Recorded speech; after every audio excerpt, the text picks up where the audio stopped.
বিয়ের স্টেজে সোফা থেকে ফেলে নববধূকে পেটালেন বর, যা মুহূর্তে ভাইরাল হয়ে যায় সামাজিক যোগাযোগ মাধ্যমে। রোমান্টিক এক মুহূর্ত রূপ নেয় সহিংসতায়, তবে শেষে আসে নাটকীয় মোড়। কি ছিল সেই নাটকীয় ঘটনা? বিস্তারিত থাকছে ডেস্ক রিপোর্টে।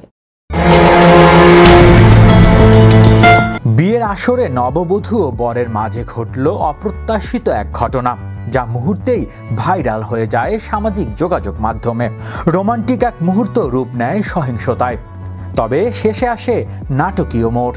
সম্প্রতি ভাইরাল হওয়া ভিডিওটিতে দেখা যায় নববধূ বিয়ের স্টেজে সোফায় বসে আছে, সামনে হাঁটু গেড়ে বসে রয়েছে বর। ভালোবাসার নিদর্শন হিসেবে বর চাচ্ছিলেন নববধূর পায়ে নূপুর পরাতে, তবে কনে খিলখিল করে হেসে বারবার পা সরিয়ে নিচ্ছিলেন। উপস্থিত সবাই তখন হাসি ঠাট্টায় মেতে উঠছিলেন, কিন্তু আচমকাই ঘটল অপ্রত্যাশিত এক ঘটনা। বারবার পা সরিয়ে নেয়ার বিরক্ত হয়ে বর নববধূর পা ধরে টান দেয় এবং তাকে সোফা থেকে ফেলে দেয়।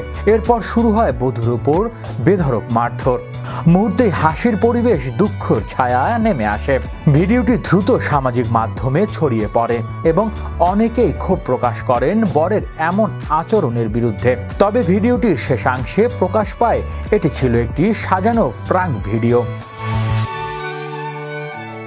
মজা করার উদ্দেশ্যে বানানো হয়েছিল পুরো ঘটনাটি।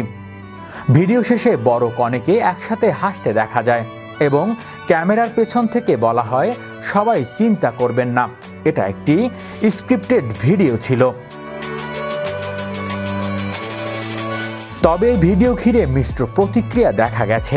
কেউ বলছে সহিংসতা নিয়ে মজা করা উচিত নয়, অন্যদিকে কেউ একে নিছক বিনোদন হিসেবে দেখছে। বিনোদনের নামে যদি সহিংসতা দেখানো হয়, তা কিন্তু নেতিবাচক প্রভাব ফেলতে পারে দর্শকের মনে। তাই ভিডিও বানানোর আগে ভাবতে হবে আপনার কন্টেন্ট কি বার্তা দিচ্ছে। হৃদয় আশিস, বিশ্ব বাংলা 24 নিউজ ডেস্ক।